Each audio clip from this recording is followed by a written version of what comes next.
মুকুল ভট্টাচার্যের লেখা নাটক আবার বৃষ্টি। একক চরিত্র শুভা। আবার বৃষ্টি এলো। সময় জ্ঞান বটে।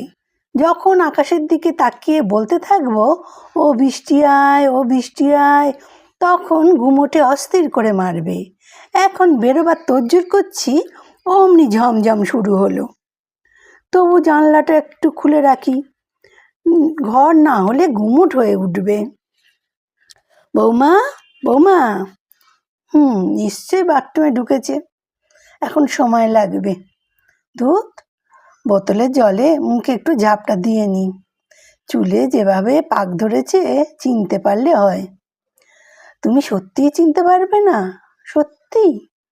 কে চেনা দেবে? কিন্তু তোমার সেই কবেকার সাদা কালো ঝাপসা ছবিটা দেখে তোমার এখনকার খবরের কাগজের ছবির সঙ্গে আমি কথা বলতে পারছি।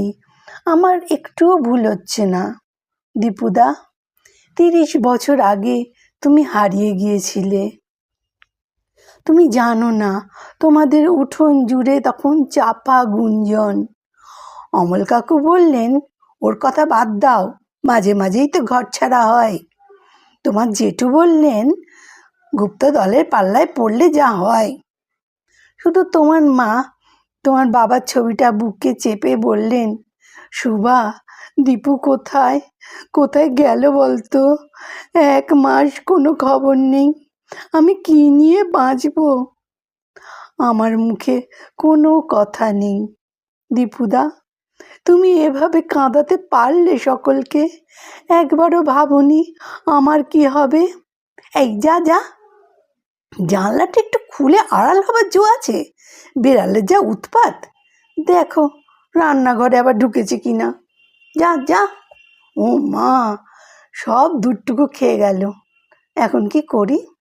বৌমা, না, এখনো বাথরুমে। আমাকে একটা দুধের প্যাকেট কিনে আনতে হবে, ফেরার সময় নিয়ে আসবো। 5টা বাজে, আধ ঘন্টার ভেতর না তৈরি হলে 6:30টায় পৌঁছানো যাবে না। কি শাড়ি পরবো? দীপুদা লাল পাড় তাঁতের শাড়ি খুব পছন্দ করত। আমার কপালে লাল পাড় পরা ঘুচে গেছে। হ্যাঁ, এই কালচে মেরুন তাঁতের শাড়িটা পরা যায়, এটাই পরি। বৌমা আবার জিজ্ঞেস করতে পারে, এই পাট ভাঙা শাড়ি পরে কোথায় যাচ্ছেন? ইদানিং এত সাধারণভাবে থাকি, হঠাৎ চোখে পড়তে পারে। 50 ছুঁই ছুঁই, অথচ সাজতে ইচ্ছে করছে। দীপুদার কাছে যাব বলে। দীপুদা তো সাজ ভালোবাসতো না, তাহলে তবু আজ সাজতে ইচ্ছে করছে। দীপুদা, তুমি শেষ 10 বছর দমদম সেন্ট্রাল জেলে ছিলে। খবরটা কানে আসতেই বোনের বাড়ির নাম করে কতবার জেলখানার বাইরেটা ঘুরে এসেছি। অশোক একদিন জিজ্ঞেস করলো, এত ঘন ঘন বোনের বাড়ি যাও কেন?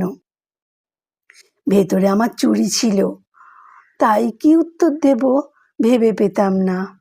দীপুদা, তুমি সত্যি মানুষ খুন করেছিলে? সত্যি? বলো বলো দীপুদা, আমি খবরটা শুনে কিছুতেই বিশ্বাস করিনি। তুমি মানুষ ভালোবাসতে, একটা সুন্দর দিন আনার কথা বলতে, তুমি কি করে মানুষ খুন করলে দীপুদা?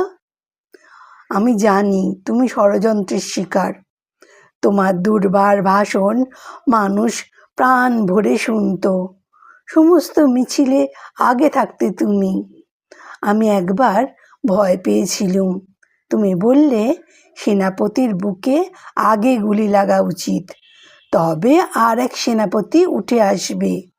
এই সমাজ বদলাতে আমরা সকলেই সেনাপতি হব, সকলেই আগে ছোটার চেষ্টা করব। দেখছো না, এই সমাজ বদলাতে কত রক্ত দিতে হবে।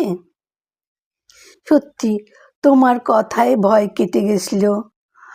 আমারও মনে হতো তোমার পাশে পাশে হাঁটি, কিন্তু পারিনি। সকলে বোধহয় পারে না। ঘর সংসারের খেলার হাল কাউকে ধরতে হয়। হয়তো ঝামেলার পাশ কাটিয়ে বাঁচার স্বপ্নটা আমাদের মতো মানুষকে বেশি রকম আঁকড়ে ধরেছিল। দীপুদা, তুমি আর ছাড়া পাচ্ছ। তোমাকে দেখার জন্যে, সংবর্ধনা দেবার জন্য কত মানুষ হেঁটে আবার দূর দূর অঞ্চল থেকে ট্রাকে করে স্লোগান দিতে দিতে আসছে। তুমি এসে পৌঁছবে ঠিক 6:30টায়। আমি এখন তোমার নামে স্লোগান শুনছি। আমার শাড়ি পরা হয়ে গেছে। বৌমা, তোমার হলো? না, এখনো হয়নি। বৌমার সকাল থেকে শরীরটা ভালো নেই, জ্বর হয়েছে। সুমন অফিস থেকে ফিরবে সেই 8:30টায়। আমাকে তার আগেই ফিরতে হবে। আসার সময় মনে করে দুধ কিনে আনতে হবে। জানলা বন্ধ করে রাখি। যত বলি জানলায় জাল লাগা, সুমনটা কথা শোনে না। বেড়ালের উৎপাত বড় বেড়েছে। ওকেই বা কি বলি, সেই সকাল 8টার থেকে রাত 8:30, কখনো 9:30টাও হয়ে যায়। বাড়িতে ঢোকার পর ভালো করে কথাই বলে না। এত ক্লান্ত হয়ে পড়ে যেন কে ওকে শুষে নিচ্ছে। দীপুদা, তুমি কি এটাকেই বলতে শোষণ? এখন বেশ বুঝি। অতিরিক্ত পরিশ্রমে অসুখও 2 বছর আগে চলে গেল। মাঝে মাঝে মনে হতো তুমি কিছু বাড়াবাড়ি করে বলছো। স্বাধীন দেশে এভাবে আন্দোলনের কী বা দরকার? এখন মনে হয় তোমার প্রত্যেকটা কথাই ঠিক। দীপুদা, সত্যি কি কোনো সমাধান হবে? তুমি বলতে এ অনেক শতাব্দীর কাজ। আমরা মানুষের চেতনাকে একটু এগিয়ে দিচ্ছি মাত্র। মানুষ ঠিক নিজের অবস্থা বুঝতে পারবে। দীপুদা, আমি এ চিন্তায় দিশাহারা।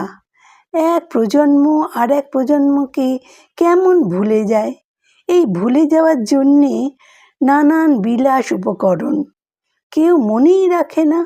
তুমি বলবে, তাহলে আজ এত আয়োজন কিসের? মানুষ কেন আমাকে এখনো মনে রেখেছে?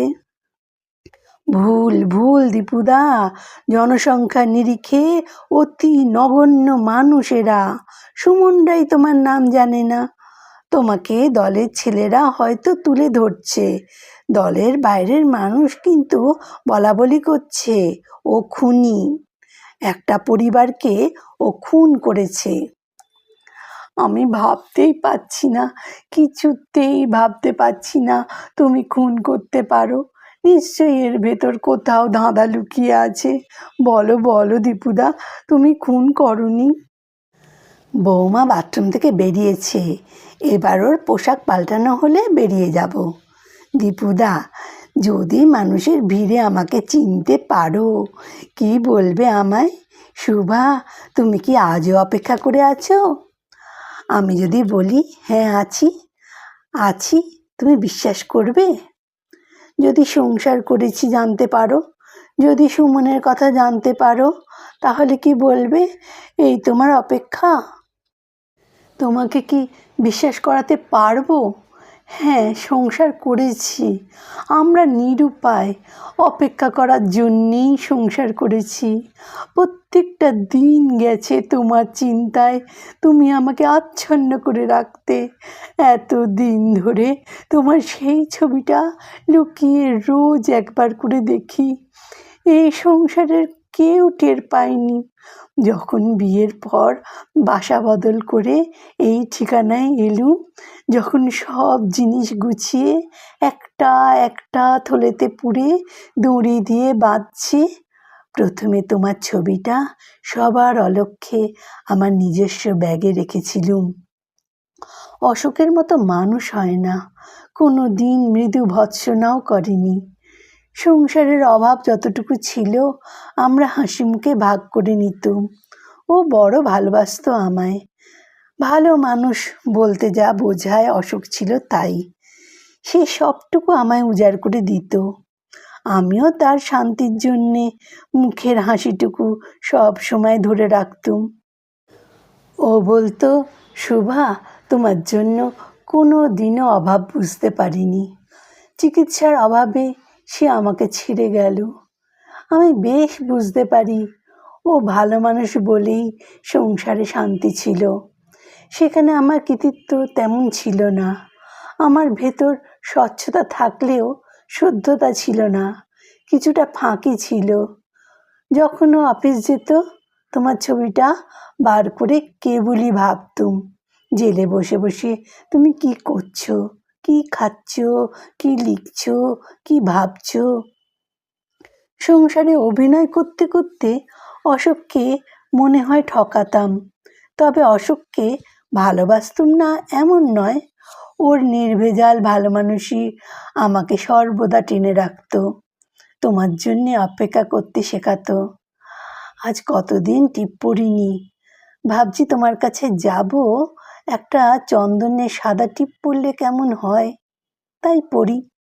দীপুদা, তুমি জেলে বসে কি একবারও ভেবেছ বাপ মাহীন কাকার সংসারে একটা মেয়ের কি পরিণতি হতে পারে? একবারও কি ভাবতে? না কি দেশ দেশ করে আমাকে ভুলেই থাকতে? ভুলে থাকতে চিন্তা করলে বুক ছ্যাঁত করে ওঠে। কি স্বার্থপর ভাবনা! দিব্যি সংসার পেতেছি, অথচ তোমার চিন্তার ভেতর ঢুকতে চাইছি। বৃষ্টি থেমে গেছে। কেমন শহর দেখো, গলির মোড়ে সেই জল জমে, চামড়ার চটি ভিজে গেলেই গেল। স্যান্ডেক স্লিপারটা আবার কোথায় গেল? আবার ধুলো ঝাড়তে হবে। ধুত, পাট ভাঙা শাড়ির সঙ্গে চামড়ার চটিই ভালো। আজ না হয় ভেজে ভিজুক, ফোল্ডিং ছাতাটা সঙ্গে রাখি। আকাশের কথা বলা যায় না। মনে পড়ে দীপুদা, তুমি কি দারুণ বৃষ্টি ভালোবাসতে, বলতে এটাই সেরা ঋতু। আমি বলতাম ইস চারিদিক যা প্যাচ প্যাচ করে। তুমি বলতে এই বৃষ্টি যেন বিপ্লব সেরে ঘরে আসার দিন। আমি বলতুম বারে, তুমি তো বলো রোদ্দুরই বিপ্লবের প্রতীক। তুমি বলতে ঠিকই, রোদ্দুর হলো লড়াই, বৃষ্টি হলো বিশ্রাম। তারপর উন্মনা হয়ে বলতে দেখো অঝোর বৃষ্টি যেন কার্পণ্য নেই। ওই উঁচু বাড়িগুলো রোদ আড়াল করে রাখে, পাশের বস্তিগুলো তার ছায়ায় অন্ধকার, আর বৃষ্টি কেউ নিজে করে আড়াল করতে পারছে না। শুভা, মাঝে মাঝে মনে হয় রোদ্দুর নয়, বৃষ্টিই হলো বিপ্লব। আসলে তোমার ভেতর একটা নিরবচ্ছিন্ন কবি বাস করত, তুমি এক অনাবিল কাঠিন্য দিয়ে ধরে রাখতে। এই রে দেখেছ, আবার বৃষ্টি শুরু হলো। বৌমা পাশের ঘরের সব জানলা বন্ধ করছে। ছাতা মাথায়, জল ভাঙতে ভাঙতে আমাকে বেরিয়ে পড়তে হবে। আমি যে অপেক্ষায় আছি, আমাকে যেতেই হবে। বৌমা প্রশ্ন করলে কি বলবো? যদি বলে আমার জ্বর, আপনি জল ভাঙতে ভাঙতে কোথায় যাবেন? এই বৃষ্টিতে ছাতা থাকলেও ভিজে যাবেন। মা, আজ এত সেজেছেন কেন? কি উত্তর দেব আমি? দীপুদা, অঝোরে বৃষ্টি, বৃষ্টির শব্দ বেড়েই চলেছে, তবু আমাকে যেতেই হবে, তোমার মুখোমুখি দাঁড়াতেই হবে। এই বৃষ্টি তুমি বরাবর চাইতে, দমকে দমকে বৃষ্টি, সকলের মাথায় আজ জল পড়ছে। তুমি আসবে জেনেই এই বৃষ্টি, তুমি আজ খুশিতে ভিজবে। আমি ভিড় ঠেলে সামনে গিয়ে দাঁড়াবো, ডাকবো দীপুদা, বলবো চিনতে পারছো? যদি চিনতে না পারো, যদি বলো কে আপনি, বলবো সে কি আমায় চিনতে পারলে না? যদি জিজ্ঞেস করো তুমি কি আমার অপেক্ষায় আছো, না না, অপেক্ষা করতে পারিনি, আমি অপেক্ষা করতে পারিনি দীপুদা, তাই আমাকে চিনতে পারলে না? একটুও না? আমি কি নিয়ে ফিরে যাব বলো? ওই তো জোর বৃষ্টি, আমি ভিজেছি, আমি ভিজেছি 25 বছর ধরে, শুধু ভিজেছি। তোমার বিপ্লবের প্রত্যেকটা কণায় আমি ভিজেছি। তুমি চিনতে না পারলে সব শুকিয়ে মরুভূমি হয়ে যাবে। আজ আমি কেবল ভিজব। এই আমার জানলা দরজা সব খুলে দিচ্ছি। বৌমা, একবার শোনো, এই নাও চাবি, আমি একটু বেরোচ্ছি, দরজায় তালাটা দিয়ে দাও। ওই দত্ত মাসিমার কাছে যাব আর আসবো।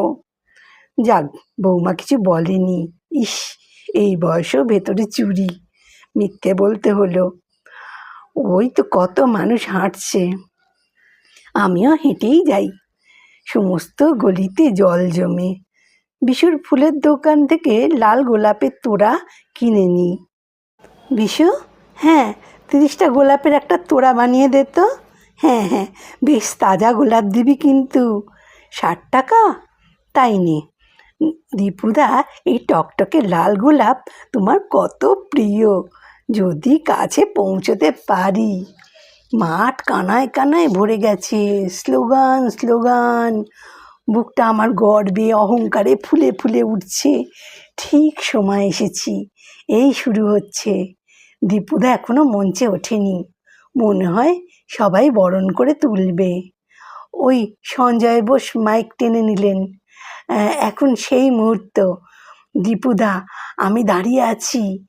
ওহ, মাইকটা ডিস্টার্ব করছে। এবার ঠিক শোনা যাচ্ছে। এত হইচই কেন? ওই তো সঞ্জয়বাবু বলছেন শান্ত হন। আসলে সবাই এত আগ্রহী শান্ত হতে পারে কখনো? কি কি বলছে সঞ্জয়বাবু? 2 মিনিট নীরবতা পালন করে আজকে অনুষ্ঠান শুরু হবে? কেন কেন নীরবতা কেন? স্লোগান তবে কি বলছিল? এত সাদা মালা হাতে কেন? নীরবতার পর আকাশ ফাটিয়ে কি স্লোগান দিচ্ছে? দীপুদা অমর রহে। আবার বৃষ্টি এলো। দীপুদা, দীপুদা, কোথায় তুমি? মঞ্চে ওঠো। আমি যে ভিজতে ভিজতে লাল গোলাপ নিয়ে এসেছি। দীপুদা, এ কি সাদা চাদরে ঢাকা? না না না, এ আমার দীপুদা নয়, দীপুদা নয়, দীপুদা নয়। যদি জানতে আমার কিসের ব্যথা, তোমায় জানাতাম। কে যে আমায় কাঁদায়, আমি কি জানি তার নাম?